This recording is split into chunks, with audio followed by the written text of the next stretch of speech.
حضور سرور کائنات علیہ الصلوۃ والتسلیمات ارشاد فرماتے ہیں، میں اپنے چاہنے والوں کا ذکر خیر اپنے کانوں سے سنتا ہوں اور نگاہ نبوت کے ساتھ دیکھتا ہوں۔ سبحان اللہ۔ جس کا عقیدہ ہے ایک مرتبہ بلند آواز سے بول دے۔ سرکار فرماتے ہیں اسمع، میں سنتا ہوں، وَأَعْرِفُ، اور میں پہچانتا ہوں کس کو؟ فرما اہل محبت کو جو میرا ذکر خیر کرتے ہیں۔ سبحان اللہ۔ جیسے یہ عظیم الشان محفل میلاد سجی ہے، عشاقان مصطفیٰ اس پاکیزہ محفل میلاد میں ذکر مصطفیٰ کر بھی رہے ہیں، سن بھی رہے ہیں۔ آقا کریم علیہ الصلوۃ والتسلیم کی ذات ببرکات کے ساتھ محبت کا، عقیدت کا، ذوق و شوق کا اظہار بھی کر رہے ہیں۔ اس سارے ماحول کو اور دل کی کیفیات کو اور ہمارے ظاہر کو رب کی خدا داد طاقت کے ساتھ ہمارے نبی پاک صلی اللہ علیہ وسلم اپنے روضہ مبارکہ میں رہ کر اپنی نگاہ پاک سے سب کچھ دیکھ بھی رہے ہیں، سب کچھ سن بھی رہے ہیں۔ بے شک سبحان۔ یہ الگ بات ہے کوئی اعتراض کرے، کوئی مانے یا نہ مانے، مگر یاد رکھیں چاہنے والے بھی ہوتے ہیں، نہ چاہنے والے بھی ہوتے ہیں، ماننے والے بھی ہوتے ہیں، نہ ماننے والے بھی ہوتے ہیں، مگر نہ یزید کا وہ ستم رہا، نہ زیاد کی وہ جفا رہی، رہنام زندہ حسین کا جسے زندہ رکھتی ہے کربلا۔ اگر کوئی نہ ماننے والا ہو تو وہ مٹ جائے گا، ماننے والوں کا اور چاہنے والوں کا ہمیشہ بول بالا ہوتا رہے گا۔ سبحان اللہ۔ حضور کے دیوانے پروانے، حضور کے عاشق، حضور کے چاہنے والے کبھی بھی کمزور نہیں ہوتے، جیت ہمیشہ ان کی ہوتی ہے۔ حضور فرماتے ہیں اسمع وعارف، یہ صیغہ ہائے متکلم ہے۔ نبی پاک یہ نہیں فرما رہے کہ فرشتہ میری بارگاہ میں پہنچاتا ہے، نہیں، بلکہ فرمایا میں خود سنتا ہوں، خود پہچانتا ہوں، اور فرمایا اعرف، اعلم نہیں فرمایا۔ علماء سے پوچھئے، اعلم علم سے بنا ہے، عارف معرفت سے بنا ہے، علم اور معرفت میں فرق ہے۔ علماء فرماتے علم کا تعلق ہے کل سے، معرفت کا تعلق ہے جز سے۔ گویا میرے آقا فرما رہے ہیں میرے غلاموں تم جہاں سے پڑھو، جب پڑھو، جس وقت پڑھو، تعارف کی ضرورت نہیں ہے۔ میں اپنے ہر غلام کے چہرے بھی پہچانتا ہوں، اس کی ذات بھی پہچانتا ہوں۔ سبحان اللہ۔ کیسے حضور نہ پہچانے؟ میرے آقا اپنے اعلان نبوت سے پہلے ایک مرتبہ مولا علی بھی ساتھ ہے، حضور جنگلوں کا، پہاڑوں کا سفر فرما رہے ہیں۔ چلتے چلتے ایک ایسے پہاڑ کے قریب سے بھی گزرے۔ حضرت مولا علی المرتضیٰ کرم اللہ تعالی وجہ الکریم فرماتے ہیں میں نے سنا نبی پاک صلی اللہ علیہ وسلم پر درود و سلام پڑھنے کی آوازیں آ رہی ہیں۔ میں نے عرض کیا یا رسول اللہ یہ درود و سلام پڑھنے والا کون ہے؟ یہاں کوئی فرد بشر تو نہیں ہے، کوئی انسان تو نہیں ہے، یہ ایک جنگل بیابان ہے، پہاڑ ہے، درخت ہے، اور کوئی انسان نظر نہیں آ رہا، لیکن یہ درود و سلام کی آواز کہاں سے آتی ہے؟ حضور نے اشارہ کر کے فرمایا، علی وہ دیکھو پہاڑ کی چوٹی پر جو پتھر رکھا ہے وہ فلاں پتھر، یہ مصطفیٰ پر درود و سلام پڑھ رہا ہے۔ سبحان اللہ۔ حضور نے فرمایا اے علی میں اسے پہچانتا ہوں۔ اب ذرا توجہ کرنا، کیا اس پتھر کا منہ تھا، اس کی زبان تھی، اس کا چہرہ تھا، اس کے ہاتھ تھے، اس کے پاؤں تھے؟ وہ بیٹھ کے پڑھ رہا تھا، کھڑے ہو کے پڑھ رہا تھا، سجدے میں تھا، رکوع میں تھا، تشہد میں تھا، کوئی اس کی کیفیت نہیں ہے، وہ اعضائے انسانی سے پاک ہے، مگر پڑھتا ہے تو میرا نبی جانتا ہے، پہچانتا ہے۔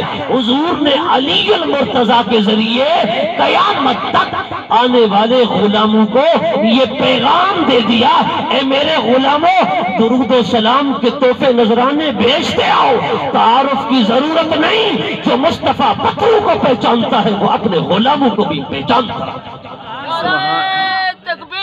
اللہ اکبر، یا رسول اللہ۔ راکچاریا یا زندہ باد۔ زندہ تم باد۔ بیٹھے ہو تو آواز کیوں کم ہے؟ ناراض بیٹھے ہو گیا؟ کس سے ناراض ہو؟ مجھ سے، میزبان محفل سے، یا جن کا ذکر ہو رہا ہے ان سے؟ اگر خوش بیٹھو پھر اونچا بولے بلند آواز کے ساتھ۔ حضور کی عظمت کی بات ہو، کچھ تو بندہ بولے نا، پتہ چلے کہ زندوں میں بیان ہو رہا ہے۔ آپ بالکل خاموش سے مجھے بیٹھے ہیں۔ ماشاءاللہ ملک محمد ناظم صاحب نے اور بھائی شاہ نواز صاحب نے کیسا خوبصورت انتظام کیا، میرا تو دیکھ کر دل ٹھنڈا ہو گیا، میں تو بڑا خوش ہو گیا کہ ماشاءاللہ ایسے انتظام تو ہم اپنے بچوں کی شادیوں پہ کرتے ہیں، مگر انہوں نے حضور کی آمد کے جشن پہ کیا ہے۔ انہیں پتہ ہے اصل میں بات یہ ہے کہ جن کے پاس نبی آیا ہے نا، جانتے بھی وہی ہے کہ حضور کے آنے کی اہمیت کتنا ہے۔ اللہ فرماتا ہے لَقَدْ جَاءَكُمْ رَسُولٌ مِّنْ أَنفُسِكُمْ، اللہ فرماتا ہے تمہارے نفسوں میں، تمہاری جانوں میں، انسانیت کی جنس میں سے تمہارے پاس عظمت والے رسول آئے، عظمت والے رسول آئے۔ نبی پاک ہمارے پاس آئے، رب نے یہ نہیں فرمایا پیدا ہوئے، آئے۔ لَقَدْ جَاءَكُمْ، اگر آپ کے پاس کوئی بڑی شخصیت آئے، مخدوم صاحب فرمائے کہ میں آ رہا ہوں، کوئی بڑی شخصیت کہے کہ میں آپ کے پاس آ رہا ہوں، آپ کیسا انتظام کریں گے؟ آپ نہائیں گے، دھوئیں گے، گھر کو صاف کریں گے، گلیوں کو صاف کریں گے، ریڈ کارپٹ بچھائیں گے، بڑا انتظام و اہتمام کریں گے۔ میں نے کہا کوئی بڑی شخصیت آئے، آپ ان کے آنے کے استقبال کرتے ہیں، اہتمام کرتے ہیں، جی بڑی رونقیں بناتے ہیں اور ان کے لیے بڑے انتظامات ہوتے ہیں۔ اگر کوئی بندہ نہ کرے تو دو باتوں کی عکاسی ہوتی ہے، یا تو آنے والے کی اہمیت کا پتہ نہیں، یا پھر اگلا بندہ بے عقل ہے، بے وقوف ہے۔ یہ دو باتیں ضرور ہوتی ہیں، یا تو آنے والی شخصیت کی اہمیت اس کے دل میں نہیں ہے، یا پھر دوسری بات یہ ہے کہ یہ بندہ جس کے پاس شخصیت آ رہی ہے وہ بے وقوف ہے، احمق ہے، اس کے پاس عقل ہی نہیں ہے کہ اتنا بڑا بندہ آئے، اتنا بڑی شخصیت آئے، پھر اس کے لیے میں نے انتظام کیا کرنا ہے، اہتمام کیا کرنا ہے، ان کا استقبال کیسے کرنا ہے۔ میں نے کہا ساری کائنات کی شخصیتیں مصطفیٰ پر قربان کر دی جائیں۔ رب فرماتا ہے لَقَدْ جَاءَكُمْ رَسُولٌ، تمہارے پاس عظمت والے رسول آئے، سبحان عظمت اللہ۔ والے رسول آئے۔ اور سنیو تمہیں مبارک ہو، ہم نبی کی آنے کی اہمیت بھی سمجھتے ہیں، پھر ہم عقل بھی رکھتے ہیں کہ نبی کے آنے کا یوں استقبال کرتے ہیں۔ نعرہ تکبیر، نعرہ رسالت، نعرہ خلافت، نعرہ حیدری، آمد مصطفیٰ، عظمت مصطفیٰ، شان مصطفیٰ۔ حضور کی آمد کا یوں استقبال کرتے ہیں، یوں استقبال کرتے ہیں کہ سرکار کی آمد والے دن ہم جشن بھی مناتے ہیں، چراغاں بھی کرتے ہیں، جھنڈیاں بھی لگاتے ہیں۔ دیکھیں اگر محبت سچی ہو نا، سچی، تو پھر کسی دلیل کی ضرورت نہیں پڑتی۔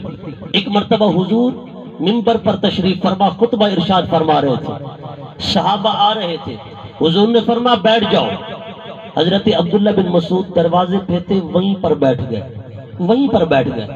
حضور نے بلایا، حضرت ابن مسعود جب حضور کی خدمت میں حاضر ہوئے، سرکار نے فرمایا ابن مسعود میں نے تو ان سے کہا ہے جو آ چکے تھے اور کھڑے ہوئے، میں نے انہیں کہا بیٹھ جاؤ، تمہیں تو نہیں کہا، تم تو آ رہے تھے۔ حضرت عبداللہ بن مسعود نے عرض کیا یا رسول اللہ بس آپ نے فرمایا نا بیٹھ جاؤ، میرے دل اور میرے عشق، میری محبت نے کہا، میرے وجدان نے کہا، حضور فرمائے بیٹھ جاؤ اور میں چلتا رہوں، سبحان اور اللہ۔ میں چلتا رہوں۔ یا رسول اللہ آپ نے فرمایا بیٹھ جاؤ، میں مسجد کے دروازے پر جوتیوں کے مقام پر تھا، وہیں پر بیٹھ گیا۔ میں نے کہا یہ ہے سچی محبت جو دلیلیں نہیں مانگتی، دلیلیں نہیں مانگتی۔ وہ محبت سچی ہو تو پھر سب کچھ ہو جاتا ہے۔ اگر کوئی بندہ شادی کرے، شادی کے 15 سال بعد اللہ اسے بیٹا عطا کرے، بیٹے کی نعمت سے نوازے، اور وہ بندہ انتظار میں رہے کہ کوئی حکم دے گا تو میں خوشی کروں گا، کوئی حکم دے گا لڈو بانٹوں گا، کوئی حکم دے گا تو میں چراغاں کروں گا، کوئی حکم دے گا تو میں لیٹنگ کروں گا، کوئی حکم دے گا تو میں خیرات کروں گا، اہتمام کروں گا۔ آپ ذرا توجہ فرمائیں، میں نے کہا وہ بندہ جس کو بیٹا عطا کیا اللہ نے 15 سال کے بعد، اور وہ انتظار کرے کسی کے حکم کا، یا تو بیٹے کی محبت نہیں یا پھر اس میں عقل نہیں، یہ بیوقوف ہے۔ 15 سال بعد رب بیٹا دے تو دلیل نہیں دیکھی جاتی، کس کے حکم کا انتظار نہیں کیا جاتا، بلکہ اس کی تو خوشی کی انتہا نہیں رہتی ہے۔ سبحان نعرہ اللہ، تکبیر، اللہ نعرہ رسالت، نعرہ خلافت، علماء اہل سنت، مشایخ اہل سنت۔ نعرہ تکبیر، نعرہ رسالت، نعرہ خلافت، نعرہ حیدری۔ ماشاءاللہ، فخر اہل سنت، مفتی اہل سنت، فاضل جلیل، عالم نبیل، حضرت علامہ مولانا مفتی احمد عبد الرحمن صاحب قادری دامت برکاتہم العالیہ آف لیاقت پور سے آپ تشریف لا چکے۔ خصوصی خطاب سے انشاءاللہ آپ حضرات کے قلوب و اذہان کو روشن و منور فرمائیں گے۔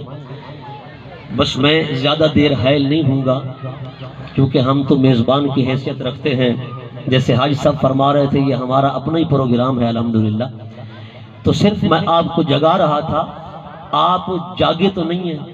ہو سکتا ہے کہ حضرت کا خطاب سن کر آپ جاگ جائیں اور اللہ آپ کو جاگنے کی توفیق عطا فرمائے، آمین۔ اس دعا پر بھی آپ کی آمین ڈلی ہے۔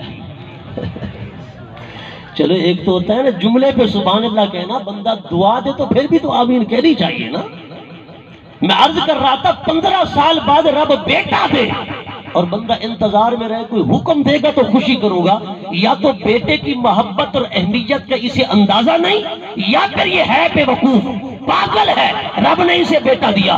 میں نے کہا بتاؤ، حضرت آدم کا عیسیٰ 1,24,000 انبیاء و رسل آئے، پر حضور جیسا کوئی نبی ہے، حضور جیسا کوئی رسول ہے؟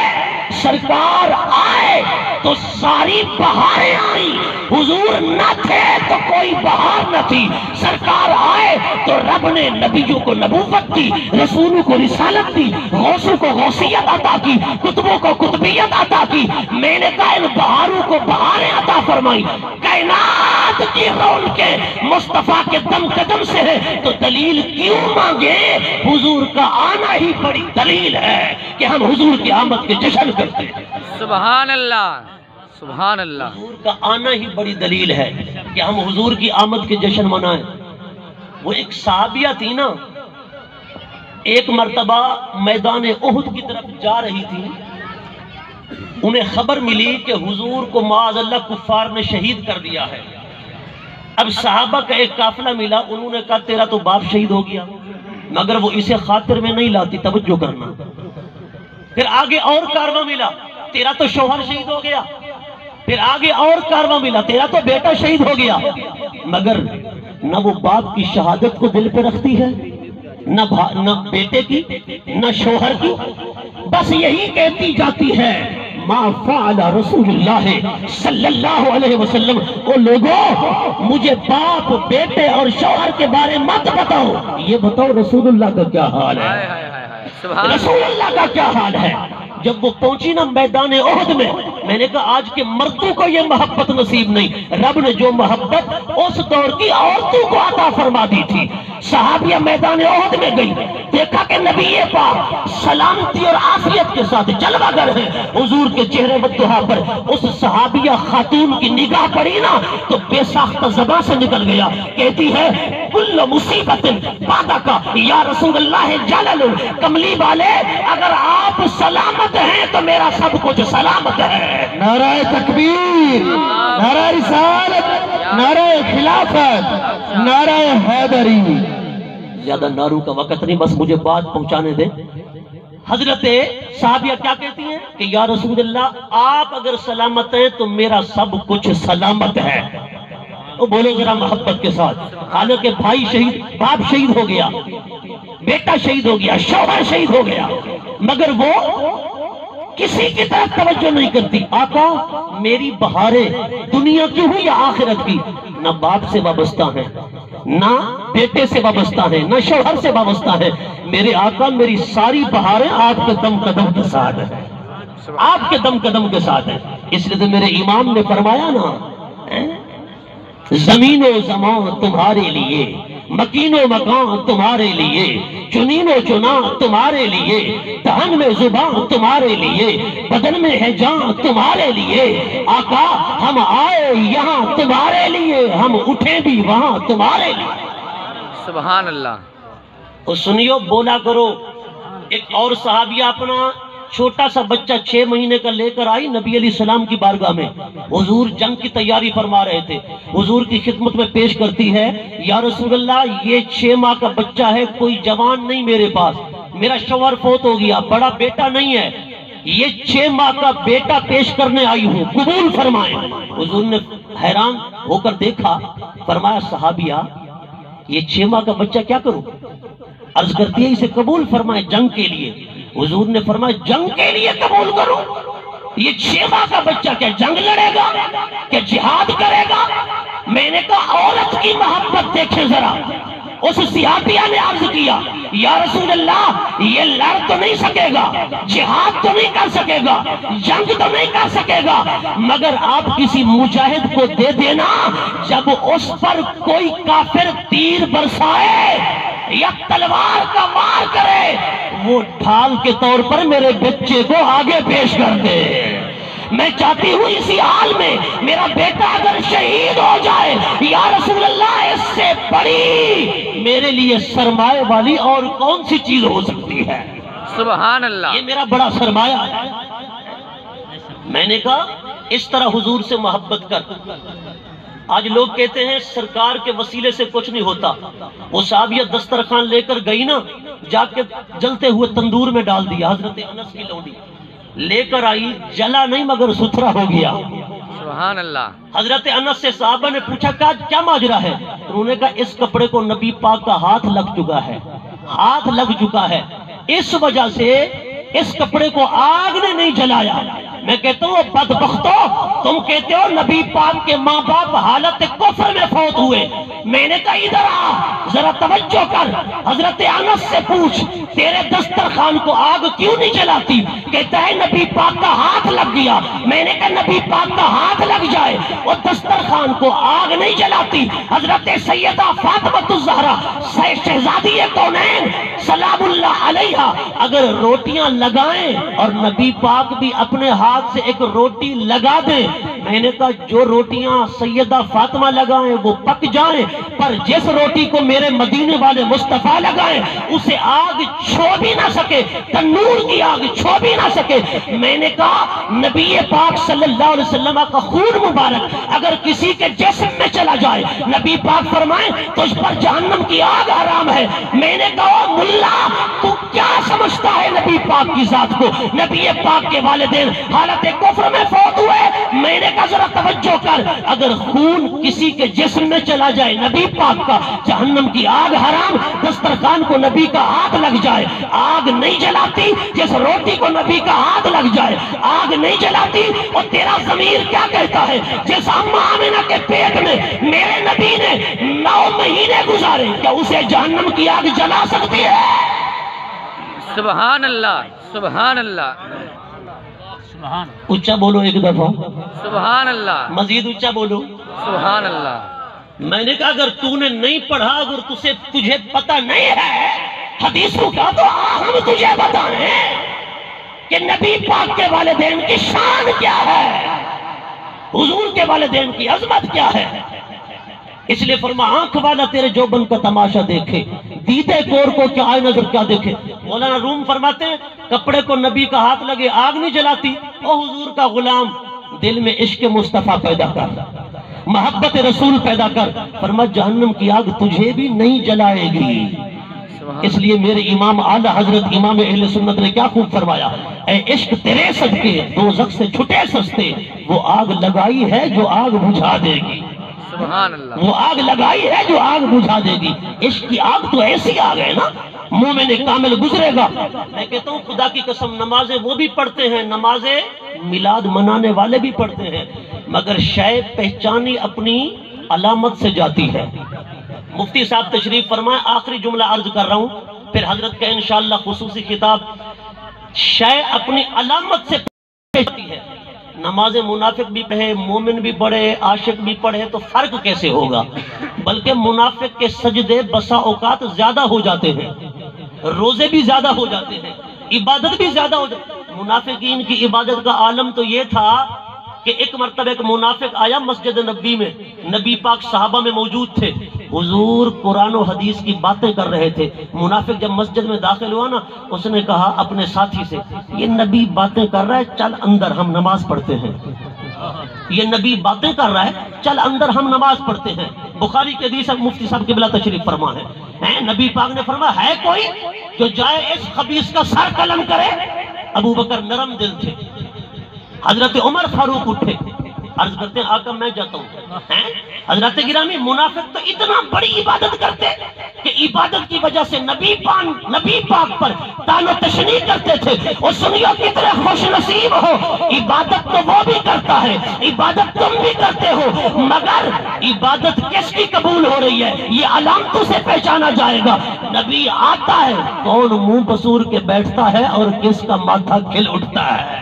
سبحان اللہ، کون فل یفرحو کا مصداق بن جاتا ہے اور خوشیاں مناتا ہے. اس لیے فرمایا عشر تک ڈالیں گے ہم پیدائش مولا کی دھوم، مثل فارس نجد کے قلعے گراتے جائیں گے، خاک ہو جائیں عجب چل کر مگر ہم تو رضا، دم میں جب تک دم ہے ذکر ان کا سناتے جائیں گے، رہے گا یوں ہی ان کا جلسہ رہے گا. پڑے خاک ہو جائیں جل جانے والے چاہتے ہو قیامت کے دن حضور کا اشارہ ہو جائے، آج حضور کے سچے عاشق دیوانے پروانے بن جاؤ. وآخر دعوانا ان الحمدللہ رب العالمین.